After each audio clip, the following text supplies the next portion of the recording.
난세입니다. 이런 난세에 우리 지식인들은 어떻게 해야 될까요? 소위 먹물 게 나 있고 가진 것 있고 그리고 생각이 있는 모든 사람들은 목청 높여서 자신의 생각을 내쳐야 합니다. 일찍이 공자님께서 말씀하셨습니다. 말을 해야 될 자리에 말을 하지 않으면 사람을 잃고 말을 하지 말아야 될 자리에 말을 하게 되면 말을 잃는다. 군자는 말을 잃지도 사람을 잃지도 아니한다.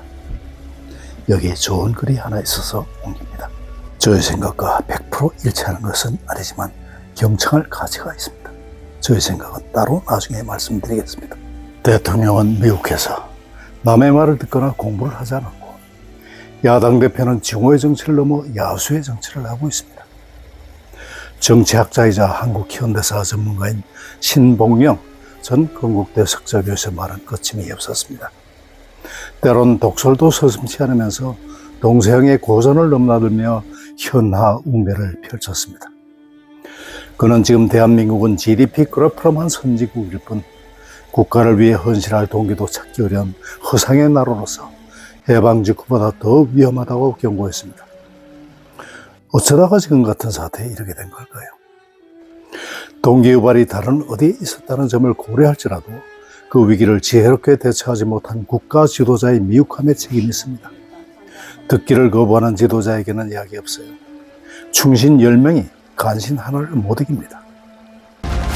한국 민주주의의 광기의 데모크레이지. 대통령은 왜 겸선포라는 선택을 했던 것이라 보시나요? 지도자가 정책에 실패하는 이유는 첫째, 공명심, 둘째, 교만으로 무장된 허영, 셋째, 오판, 넷째는 무지한 탓입니다. 공자는 온갖 만가지 생각을 하면서도 공부하지 않은 무리가 가장 위험하다고 했습니다. 왕양문은 세상이 어지러운 것은 정치하는 인간들이 공부를 안 해서 그렇다고 했습니다. 세종은 독서하느라 새벽달기 울 때서야 잠자리에 들었습니다. 국민이 뽑은 국회의원만큼 그 결의를 거부할 명분이 없습니다. 지구상의 모든 국민은 자기의 분수에 가장 알맞는 국회의원을 뽑습니다. 앞으로 전국은 어떻게 될까요? 이재명 대표는 자신의 결심 공판이 끝나기 전에 윤석열 대통령의 정치 생명을 끊기로 작정했고 윤 대통령은 탄핵으로 번 6개월 안에 이 대표와 동반 자살하기로 결심했을 겁니다. 이제 탄핵은 정해진 시간 안에 대통령만 죽느냐 아니면 함께 죽느냐를 가릴 검투자의 혈전이 될 텐데 책석 없는 대통령의 인물이 만만치 않을 겁니다. 역사에서 막 나가는 독종의 승률이 더 높았어요. 삼국지로 보자면 지금은 노숙이 아니라 조자령이 필요한 시기입니다. 윤 대통령과 이 대표는 어디서부터 어긋난 길을 걸었다고 보십니까? 인연이란 소중한 것인데 윤 대통령은 왜 헤어지는 사람마다 모두 척을 지는지 안타깝습니다. 한동훈이 이재명보다 더 미울 수는 없는 건데 모처럼 불러놓고 책상에 손을 얹은 채 을러대듯이 말하며 콜라 한 잔 먹여보내다니. 이 대표는 민중에게 너무 많은 빚을 진 것이 실수였습니다. 민중에 휩쓸리는 정치는 민중과 함께 죽고 민중에게 거역하는 정치는 민중의 손에 죽습니다. 그들의 환호는 언젠가 독이 돼서 돌아올 겁니다. 이 대표는 시대정신을 지닌 인물이라 할 수 없습니다. 산업화와 민주화를 모두 달성한 대한민국이 2024년에 왜 이런 위기를 겪어야 할까요? 민주정이란 본래 취약한 제도이고 역사적으로 강력한 민주정부는 없었습니다. 이미 120년 전 막스 베버는 자본주의적 민주주의가 세 가지의 파고를 넘어야 한다고 했습니다. 첫째는 노동계급의 터무니없는 요구, 둘째는 훈련되지 않은 자유의지의 질주, 셋째는 끝이 없는 자본가의 탐욕입니다. 지금 한국은 기이하리만큼 정확하게 베버의 예언에 함몰되어 있습니다. 사회적 갈등 비용이 GDP 대비 27%나 되는 나라가 어떻게 건강하다고 할 수 있겠습니까? 종전 이후 후발 국가 중 유일하게 성공한 사례를 하지만 그 내실은 허상입니다. 경제 정의가 없는 사회에서 조부들과 생계형 NGO가 횡행하는 세상은 우리가 꿈꾸던 이상세는 아닙니다. 우리 사회가 심각하게 분열되어 있습니다. 내가 보기에 지금의 대한민국은 해방 직후보다 더 위험합니다. 마치 만국 직전의 로마 제국을 보는 것 같습니다. 로마의 민주주의는 민중주의의 허상 속에서 침몰했습니다. 민주주의는 연륜입니다. 서구에선 적어도 200년의 수령 기간이 존재했습니다. 그런데 이제 고작 경력 80년의 한국의 민주주의가 광기의 정치가 된 것은 이미 오래전의 일입니다. 이젠 그 정도를 넘어 탄핵의 정치, 증오의 정치를 지나 야수의 정치의 시대에 접어들었습니다. 한국 정치의 함정은 제왕적 대통령제가 아니라 의회입니다. 지금 같은 인면 수심의 국회의원으로 내각제를 운영하다가는 한 임기 안에 나라가 거덜날 것입니다. 내각제는 민주주의 의회제도 가운데서도 가장 고난도의 기술이며 의회주의의 꽃입니다. 이 지역 패권의 나라에서 그 꿈은 접는 게 좋습니다. 대통령의 서명권이 중세의 면죄부보다도 더 싸게 팔리고 대법관이 독직의 연루의 재판을 지연시키는가 하면 이 대명천지의 IT 시대 소크리로 개폐하는 나라에서 민주주의는 이미 죽은 것이나 마찬가지입니다. 대한민국이 선진국이 다 된 줄 알았는데 겨우 이 정도였냐, 이렇게 한탄하는 사람들이 많습니다. 선진국은 GDP 그래프로 나타나는 것이 아닙니다. 아담 스미스는 선진국, 곧 정의롭게 잘 사는 나라가 되려면 세 가지를 갖춰야 된다고 했어요. 낮은 세금, 안정된 통치권, 예측 가능한 법입니다. 이 논리대로라면 한국은 나라도 아닙니다. 한국 현대사의 부모는 파독 간호사와 광부, 중동 노동자, 월남 파병용사입니다. 모두가 나라를 위해 헌신한 분들이죠.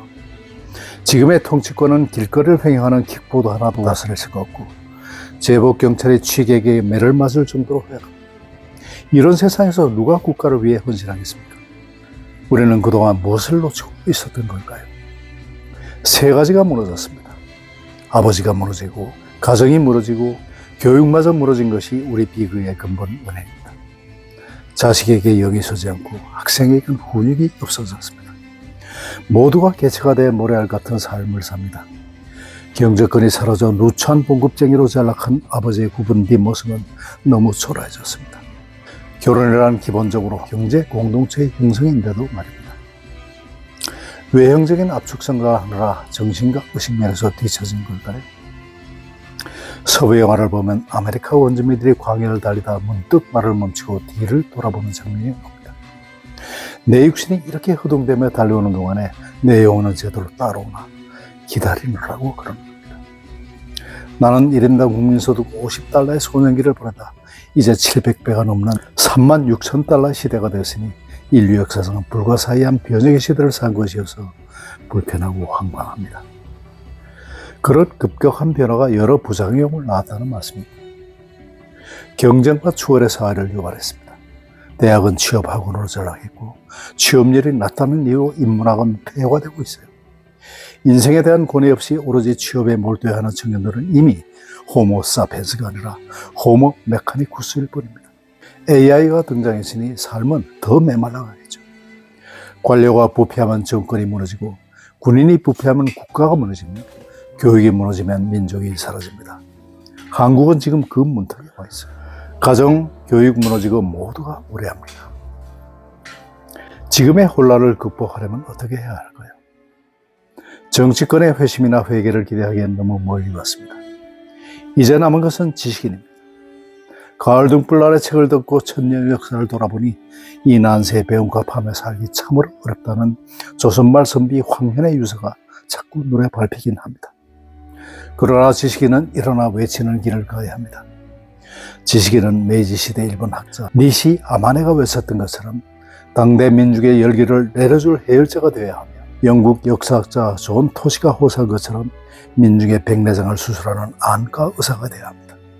이것이 이 국가와 민족의 마지막 보루입니다. 여러분 어떻게 들으셨습니까? 깊은 울림이 있는 성찰이라고 아니할 수 없습니다. 이제 지식인은 숨어 있을 때가 아닙니다. 당당하게 자기의 소신을 역사 앞에 밝힐 수 있어야 합니다. 그런 의미에서 저도 한 말씀 드리겠습니다. 본질을 보면 답이 보입니다. 경제가 엉망입니다. 물건이 안 팔리고 투자는 엄두를 못 냅니다. 환율이 급등하고 주가는 곤두박질입니다. 개인적으로도 손실이 막심합니다. 왜 그런가? 원인이 무엇이며 무엇 때문에 이 난리인가? 야당은 계엄과 내란 때문이라고, 여당은 탄핵 때문이라고 합니다. 무엇이 맞을까요? 답은 간단합니다. 본질을 보면 됩니다. 계엄이 정당했습니까? 아닙니다. 위헌적이고 위법적입니다. 여기에 이론이 있을 수 없습니다. 그렇다면 소위 대통령의 고도의 정치적 행위라 주장하고 이를 뒷받침할 유일한 방법인 쿠데타가 성공했습니까? 아닙니다. 처절히 실패했습니다. 위헌과 위법, 실패한 쿠데타의 귀결이 무엇입니까? 말하지 않아도 알 것입니다. 기소되고 탄핵 소추되어야 합니다. 그리고 사법적 판단과 헌재의 심판을 기다리면 됩니다. 그렇게 되면 모든 불확실성이 사라지는 것입니다. 한 가지 의문이 있습니다. 사법적 판단은 차치하고라도 과연 6인 헌재로 탄핵 심판을 하는 것이 맞는가? 단 한 명만 반대해도 탄핵은 기각되고 저는 만장일치가 되어야 탄핵 인용이 되는 그런 구조인데 과연 이것이 다수결이라는 민주주의의 대원칙에 맞는 것인가? 또한 이런 국가적 중대사를 만장일치라는 전제적 의결 방법으로 해야 하는가에 의문이 드는 것입니다. 아니다라는 것이 많은 국민들의 생각이라 믿습니다.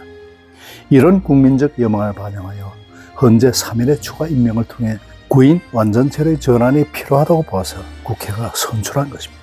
대통령이든 권한대행이든 이제 임명하면 되는 것입니다. 그런데 이것을 거부했습니다. 답은 나와 있습니다. 탄핵이 답입니다. 그렇다면 그 길로 가야 하는 것입니다. 이것이 현재의 상황에서 불확실성을 줄일 수 있는 최선의 길입니다. 본질을 보지 못하면 모든 것이 왜곡되는 법입니다. 이 모든 경제 외교의 불확실성의 본질은 위법한 계엄이고 실패한 쿠데타에 있습니다. 탄핵의 불확실성을 키우는 것이 아니고 탄핵을 막는 것이 불확실성을 키우는 것입니다. 바로잡는 게 혼란을 최소화하는 기름을 잊어서는 안 됩니다. 헌재 재판관이 임명되는 순간 환율은 안정되고 주가는 회복될 것입니다. 여당은 야당의 탄핵이 오직 이재명의 대권력 때문이라고 하는데 이재명이 다음 대권 잡는다고 누가 말했습니까? 누가 그렇게 장담할 수 있겠습니까? 아무것도 확실치 않습니다. 한 가지도 확실한 것은 없습니다. 그런데도 이재명이 그렇게 두렵습니까? 선거에서 이기면 되는 것입니다. 이렇게 명확한데도 그 허구한 세월 이재명 대항마 하나도 제대로 못 맞아놓은 그대들은 도대체 누구입니까? 헌재가 그렇게 두렵습니까? 헌재가 어떻게 판결할지 아무도 장담 못합니다. 당당하다면 두려울 것이 무엇입니까? 두려워할 대상은 헌재도 이재명도 아닙니다. 두려워해야 할 유일한 대상은 국민입니다. 이것이 본질입니다. 까마득한 날에 하늘이 처음 열리고 어디 다우는 소리 들렸으랴. 모든 산맥들이 바다를 연모해 휘달릴 때도 차마 이곳을 범하든 못하였으리라. 끊임없는 광음을 부지런한 계절이 피어선지고 큰 강물이 비로소 길을 열었다. 지금 눈 내리고 매화향기 홀로 아득하니 내 여기 가난한 노래에 씨를 뿌려라. 다시 천고의 뒤에 백마 타고 오는 초인이 있어 이 광야에서 목 놓아 부르게 하리라. 테너 하만택 선생이 부르는 광야 보내드리면서 원택TV 인사드립니다. 어서 빨리 백마 타고 오는 초인이 있어 이 어려운 나라를 구해주기 바랍니다.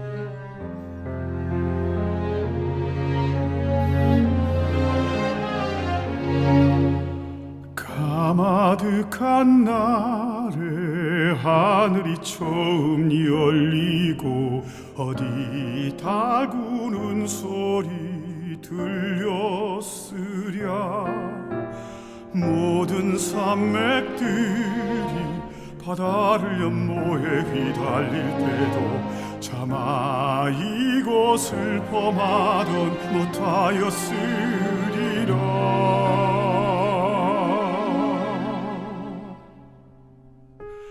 지금 눈 내리고 매화 향기 홀로 아득하니 내 여기 가난한 노래 씨를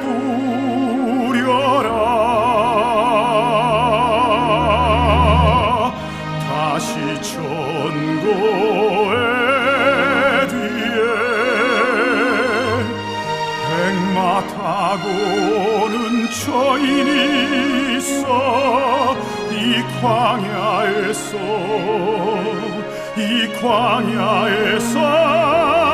먹노아 부르게 하리라.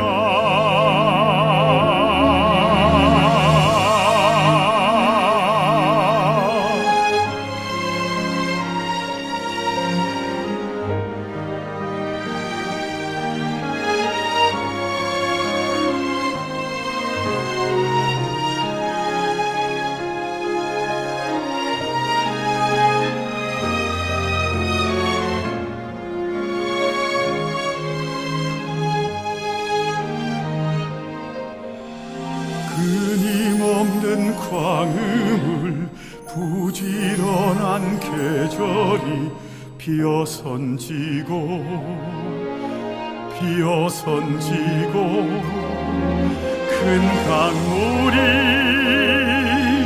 큰 강물이 비로소